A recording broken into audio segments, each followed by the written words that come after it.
Welcome to the Movers and Shakers podcast, where real students are doing real deals in the world of multifamily real estate. I'm Vince Gethings, the owner of the Wheelwell Profits Academy.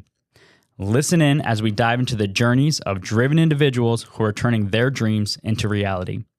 These people are just like you, taking action and making things happen. If you enjoy the show, please like, subscribe, and if you're ready to take action, check us out at wheelwellprofits.com to learn more about our incredible community. Let's get started.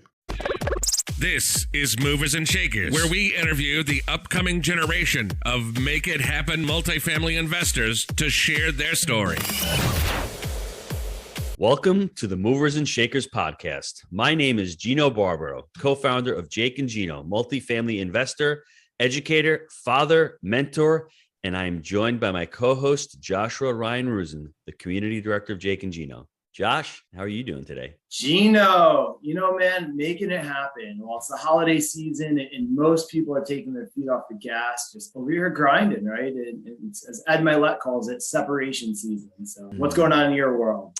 Josh, it's a little bit of the same thing. Every year there's a recurring theme, and it seems as if we get closer to the holidays, most people shut it down. Whereas we will be closing on a deal Thursday, tomorrow, on a 25 unit. We're getting a 21 unit under contract signed by the end of this week.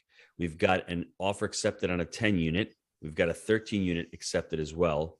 We've got 40 units coming back to us, and we're looking at a 200 plus unit deal. So a lot of the stuff at the end of the year is where this is low-hanging fruit. People shut down, and this is a time to strike it. And it's amazing. We're looking at more deals now in the last month than we've looked at the last 3 or 4. So don't discount working hard during the holidays. Man, I love that. All right, so today I want to get to today's guest. We have Matt Dunn on the show. Matt transitioned to full-time multifamily real estate investing in July of 2020, following 16 years in the ultra-luxury automotive business. He is the sole founder of Right Move Properties, specializing in acquisition and leasing of underperforming multifamily assets. So far, his company currently owns 76 multifamily units and has acquired $9.5 million in assets, with another 40 set to close by the time this airs. Without further ado, welcome to the show, my man, Matt. Thanks a lot. It's great to be here. Matt, my first question, what's your favorite luxury expensive vehicle? Because it's important for him to me. That's true. Yeah. So I'm a super hypercar guy. So I'm going to say the McLaren P1. But I had the opportunity to drive one back when I was still working W2. So yeah, definitely a highlight. And the reason why I ask everybody, Matt worked for Rolls-Royce for 16 years for a luxury brand. He knows about brands. Let me ask you off the cuff, do you like the Bentley? Bentley do a great product for sure. Yeah. I think I can give you a lot of information on Bentley because a lot of those dealerships were shared with Rolls-Royce actually. So definitely a good product. Josh, I see a Bentley in my future, somewhere in my future. Don't know when. I don't know if I should pull a trigger. Every time I see the Bentley, it just evokes that image of just luxury. It evokes an image of a great machine. And, we're talking about multifamily here. And the reason why I bring it up is Matt was in that industry for so long, his perception of working as a mechanic at Rolls-Royce. When did real estate and multifamily become the reality for you, Matt? When did you start thinking about it? I started thinking about real estate when we started having kids. So we had our first daughter when in 2016, and she was going through a lot of milestones, and I was beginning to miss them because my career had me traveling so much. So I was a Marriott Platinum for life, and it took me just a few years to get to that status, which is nothing to be proud of, which basically means you have to be in a Marriott 100 nights plus a year. So wow. I missed a lot of milestones. Yeah. And why multifamily? Someone working for Rolls-Royce, not even ever getting to real estate. How did you go straight to multifamily? Great question. So like a lot of other people, or a few other people in the community, I came across a community called the FIRE community. And I had a situation that happened to me when I lived in the UK. Obviously, I owned a house here, and I'm actually in the UK right now visiting family. We sold that house in 2015, and I came across a large chunk of capital as a result of selling that home. And for the first time in my life, I actually had extra funds to do something with. Prior to that, I was very much paycheck to paycheck. And honestly, I didn't have a clue what to do with that money. I was thinking, well, I'll just put it in a high interest savings account. And I was like, well, what do wealthy people do with money, right? So I just started researching how to deal with it, and real estate kept coming up. And as did this other concept of aggressively saving money through the FIRE movement, financial independence, retire early. And so we basically started doing that. And we started aggressively saving money with the plan to retire from the dividends from mutual funds. So financial independence, retire early. For those of us out there, did you want to retire early? It doesn't seem as if you wanted to retire. You retired maybe from your other job, but now you're creating this amazing business, amazing entrepreneurial venture called multifamily. Correct? Correct. I did want to, though. That was my big why, actually. And I'm sure we'll touch on that. But yeah, my huge why was to exit the W-2, mainly because for me to move further up the ladder would have involved me moving from the southeast of the States, which I loved, up into headquarters up in New Jersey. I really wanted to stay in my market in the southeast. That's where we were settled. And I was just missing so many things with the family milestones. It was a huge reason that I needed to figure out another source of income, right? And when you said to your wife, I want to quit my job and do multifamily full-time, what was that conversation like? It was difficult, for sure. I won't lie. She was very much of a mindset of everyone goes to college. They go get a career, and you work till you're 65, and you live on those on your pension, right? So that was definitely something that was a shift for her. And it took a number of years once cash flow started to increase for her to really start to see the benefits of this business. And now she's actually phenomenal explaining the concept of real estate investing to others that we meet. So Matt, as the conversation goes something like this, Matt, what took you so long to get into real estate? That's normally what ends up happening, correct? I always tell the story of our maintenance tech back at MM4, Multifamily Mastery 4. Josh Tapp is sitting there and he says, I got to tell you a quick story. I invested in our deal back in September of last year. He only put $6,000 in the deal. His wife was kicking and screaming, you can't put money in there. It's really risky. A year later, we refi the deal out. He gets his money back ×3. And his wife turns to him and says, well, why didn't we invest more? And I always find that to be amazing. And for all the spouses out there, if your significant other is really locked in and that's their dream, and I'm sure Matt put a ton of work and a ton of effort into it, we need to have something called faith. Because when you go and look at all other successful people, what they do is they really work hard at what they're striving to achieve. They have a plan, they have a goal, and they have a great vehicle. And I think, Matt, you encompassed a lot of those different areas with what you're achieving with multifamily. Why didn't you go into single family? Why did you skip single family and go right into multifamily? Great question. Yeah, I know a lot of people that do really well with single family. And I was surrounded by a lot of them at the RIA meetings that I would go to. The reason I didn't go into single family, though, is because once you have a vacancy, you're 100% vacant.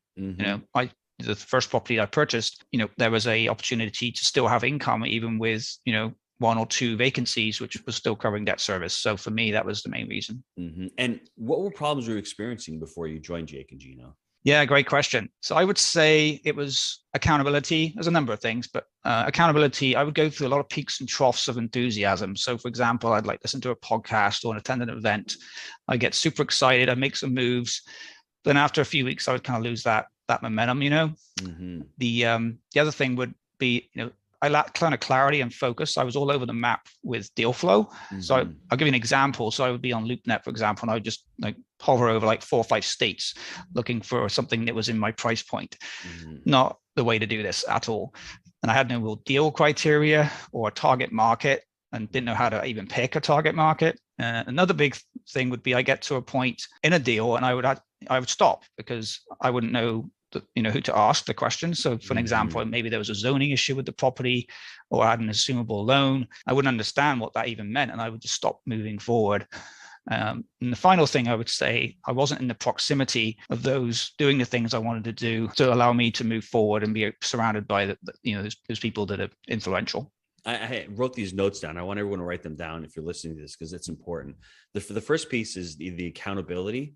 And that's truly important, the ebbs and the flows. And I've been sharing this quote that Nir Eyal wrote in his book, Indistractable.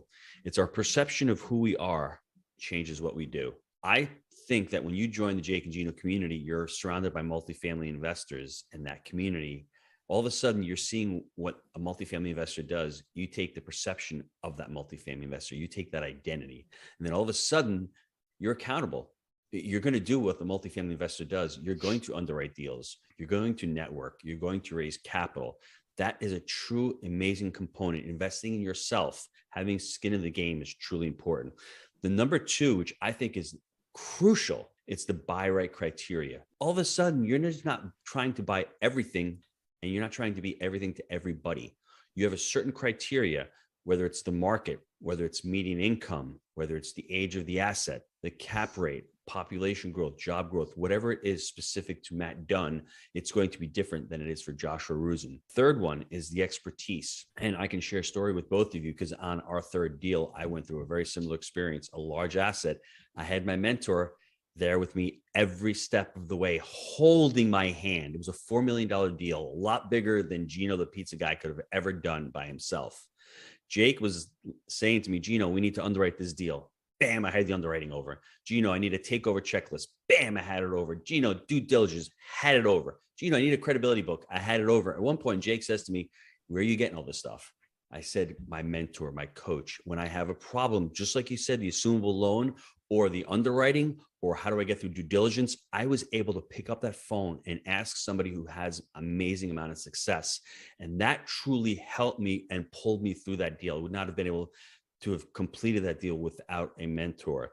Proximity is very important. We had Luke Wren at MM4 speaking, and I have the picture of Matt Dunn jumping up and hugging a guy that he didn't meet 10 minutes before. One of my favorite photographs of 2021. I love that picture. And it's proximity. It's the energy, right? You're coming to these events, you're meeting amazing people, you're locked in. Those relationships, those networking abilities, you have that with a community instead of being all by yourself. And that's really important. And I think the ebbs and flows is the last thing that I wrote down. Having those ebbs and flows and trying to stay constant is a struggle for a lot of us. And how do you do that? Well, when you start networking with others, you're putting yourself in proximity, seeing how high level people do it. You want to mirror what they're doing. So really, really great list. You mind jumping in to the 8-unit deal that you got down? Because 8 units may not seem like a lot to a lot of people, but it's a transformational deal. It's a legacy deal, and it's just the beginning. We call it the momentum effect. Absolutely. Yeah. So this was a deal that was actually on LoopNet, believe it or not. Mm-hmm. And it was listed in July. In fact, we were still cross-country traveling in our RV. Story for another day, but we were in Kansas and this property popped up and I saw it, and the photos were just a drone shot of the roof, and that was it. And it was looked like one of those expired listings, which LoopNet seems to have a lot of as well.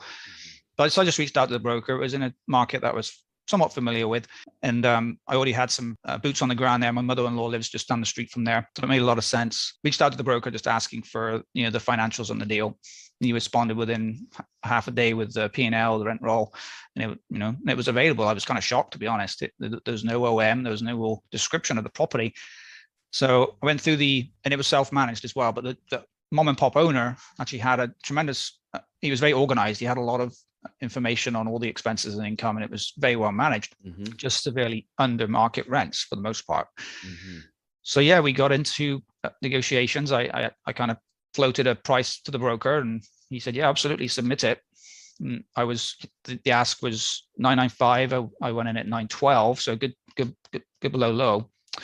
But he told me to submit, so I did, and he counted at $950. We ended up going in contract at $925, and honestly, I think because there wasn't that many other eyes on the property, because it looked honestly like an expired listing. There's only me and 2 other offers, in fact, and because I had the track record, on every offer I submit, I always include my bio. I include a personalized letter to the seller. I have a list of all my team members. And, Jake and Gino have some great resources on how to do all that. And I think that allowed me to stand out as being credible. I had all my financing already kind of set up. I'd already had discussions with 2 community banks leading up even to getting the offer in. So that he had confidence I was going to be able to close it. So yeah, I closed within 45 days with a local community bank in September. So what I'm hearing, Josh and Matt, is that you did a lot of work on the front end. There's a lot of work to get to that point where you're starting to put in offers. You need to have the mindset that you're going to be able to do it, but you also need, and whether it's a 1-pager, whether it's a credibility book, you need to understand the analysis. You need to understand how to put in offers with brokers. Bo Beery is a great person in the community. He's a great broker in Florida. Check him out. And he talks about putting in the offers, being strong, being forthright, being transparent, and striking. 45 days is great. You already have the community bank relationships. What is the after effect of this deal? What does this deal look like right now once you're in the process of repositioning this deal? Yeah, so it's fully occupied. The inspections went great. The actual owner was a commercial inspector. as well, building inspector. So he replaced pretty much all the ACs, all the water heaters were less than 2 years old. Some of the roofs were 2 years old. So from a CapEx standpoint, it was really amazing. They didn't really need anything. And really the upside was just the rents. Him and his wife self-managed this property for 25 years, and they just didn't want to create any turnover. So they would keep people in. And some of these residents have been in this property for over 15 years. Wow. With an average of $300 lost to lease across those 8 units. So yeah, we've just done 2 renewals actually within the last few weeks. And we've been able to increase $225 just from doing literally nothing, just from a renewal, because they were so low on the rents. I should have answered this before, but why was this owner selling? And it sounds too good to be true, but go on LoopNet sometimes. Some of these listings, we don't only have mom and pop owners, we have mom and pop brokers as well. So we need to be aware of that. That's what this was. So this was not a multifamily broker at all. He was mostly on the office retail side, and he actually was a personal friend of the seller.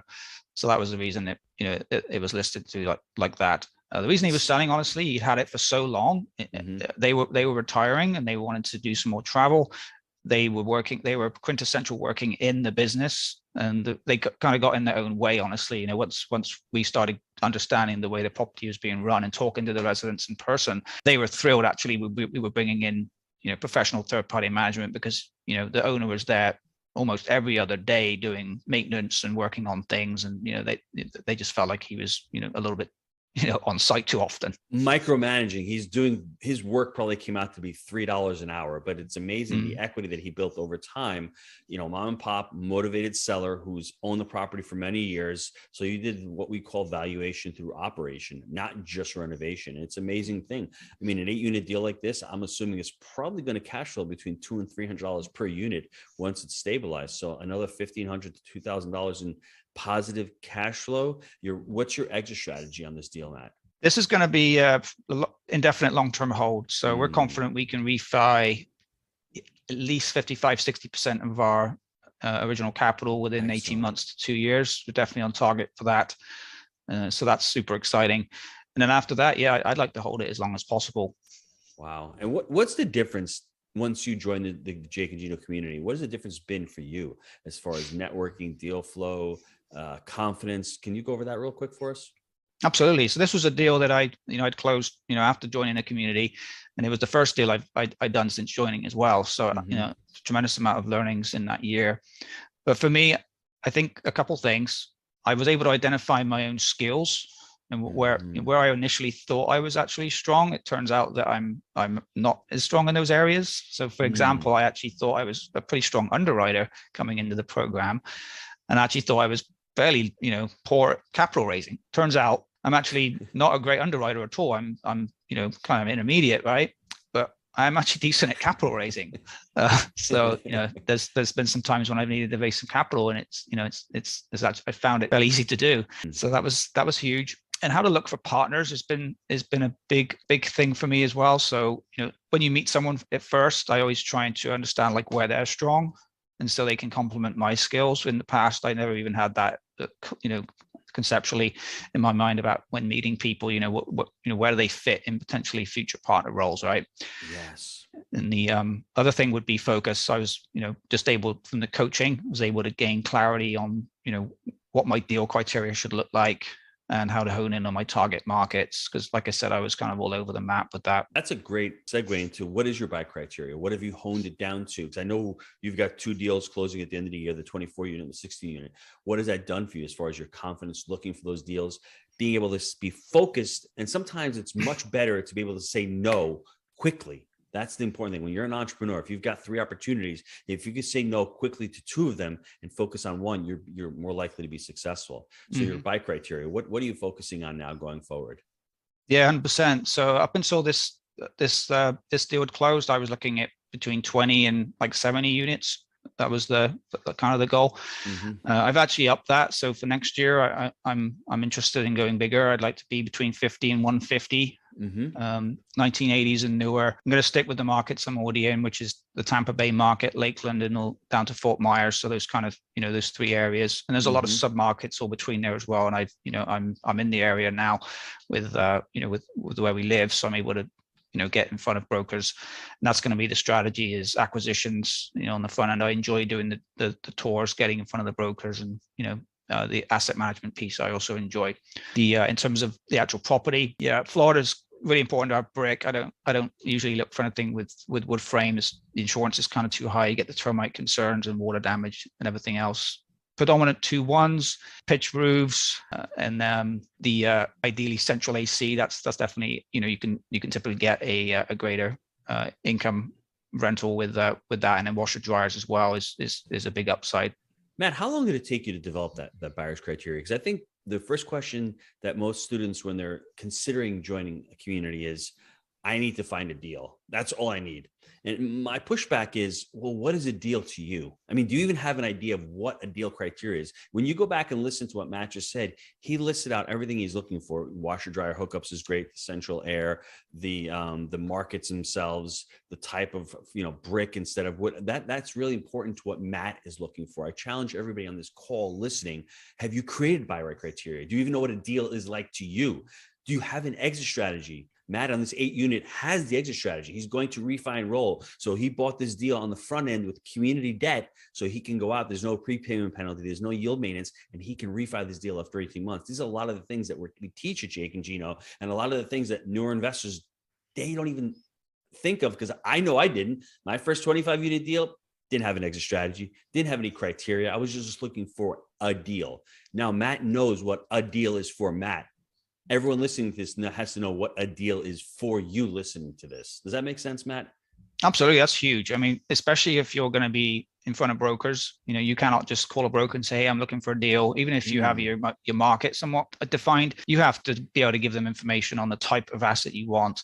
Otherwise, they're just not going to take you seriously. It's not like they're just going to send you everything they have. That doesn't happen. You're not going to come across professional unless you're dialed in on your criteria. I love that. That's an excellent point. No one's asking you for proof of funds because you're already dialed in. So before you call those brokers, make sure that you're prepared. Make sure that you have this criteria that you're looking for. You're going to sound really prepared, and they're not going to hang up on you. Last question before we go to the short answers. How does it feel working in multifamily full-time? Actually living your dream. I mean, you've achieved the dream, but you're continuing to live every day this dream. It feels amazing. Yeah, it's definitely something that I try to always remain grateful every morning for the opportunity that I've been given in this life, for sure. So I think it's important as well, because I had such a big why at the start of this to exit the W-2, and it's so important to then have another why built ready to go after that, right? So I think that's been the initial challenge for me, was to figure out, well, where do I go next? Because you have to have you have to figure out what you're even doing this, right? What you're working towards. So that's been huge. But having the time back for the family and being able to come on trips like this, like I said, we're in the UK right now for a month seeing my family. I would never be able to do that in the past. Typically, I'd be able to spend maybe 4 or 5 days, and then I'd have to be back to back to W-2. So having that flexibility is amazing. And now it's just scaling up, and honestly, the future for me is to be able to give back. I'd love to be able to educate people on how to kind of do what I've done, and anyone I meet, I kind of shout from the rooftops about real estate and earning money from not through W-2 means. So you used to live at State Marriott's for 100 days, and 5 of those 100 you'd be your vacation. Now it's flip verse. Now you're staying 30 days wherever you want to, whenever you want to. And that's the power of multifamily real estate.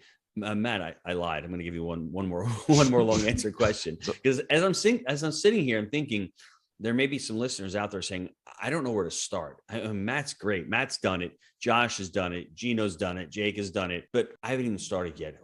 How can I start? What do I need to do to get started on this journey? I think first of all, you've got to figure out why you're wanting to do this in the first place, right? What is your major reason that you want to get out of the situation that you're in? So is it a job? Is it you're in a location perhaps that's not working out? Whatever it is, figure out what you're trying to get out of, And the reason, and it sounds simple, but the reason for that is because if you don't have that really clear, then you're not going to be able to take the discipline and have those consistent steps necessary to reach whatever that goal is. And you're not going to get there. I'll tell you, I've hit some pretty big bumps, and I've been investing in multifamily for 4 years now. And there's some bumps in the road, and you have to be able to circle back around to figure out, well, why am I doing this, right? Because it's quite easy to say, oh man, this is super risky. I've lost some money.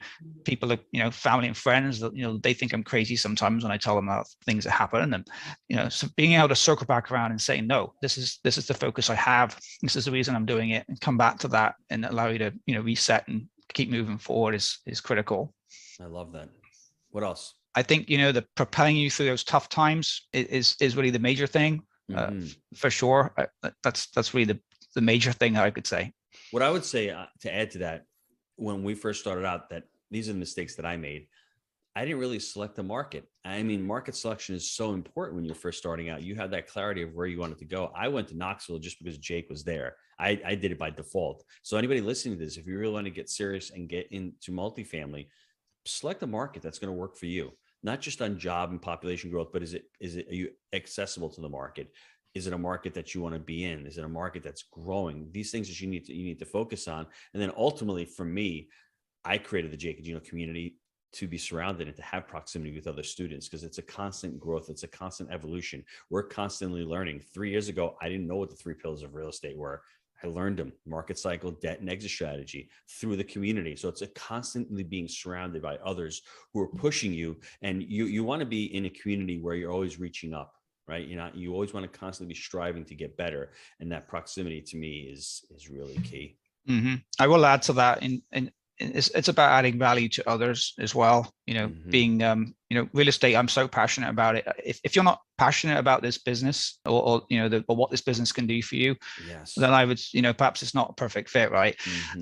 So I think figuring out, like, if this is the avenue that you're going to take to achieve that financial freedom, then once you've got that, go after it. But you have to be a go-giver, give that value to others, and that you meet, because that comes back around, for sure. It's super powerful. I love that. Seek to serve instead of give to get. Excellent. Let's take a quick time out to hear from our sponsors.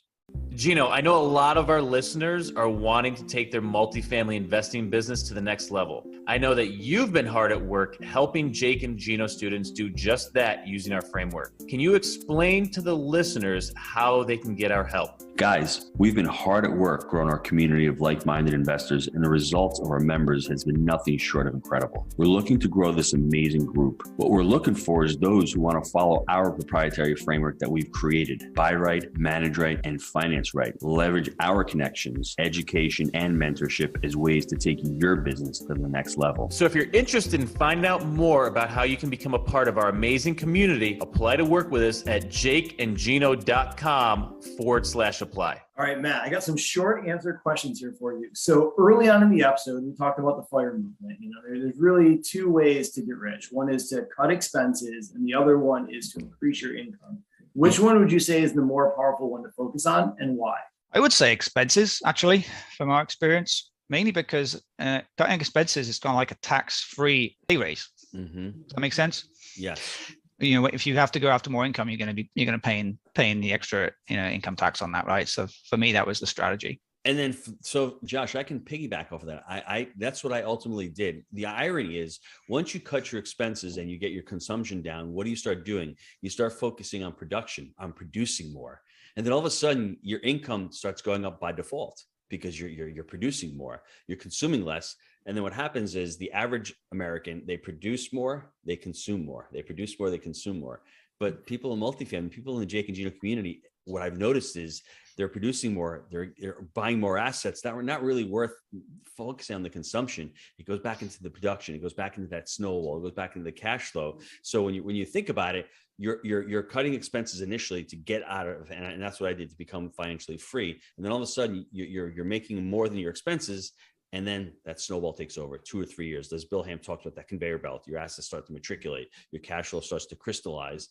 And then all of a sudden you can increase those expenses, but it doesn't really make a difference because your income is increased exponentially. Does that make sense, guys? Yeah, I love that.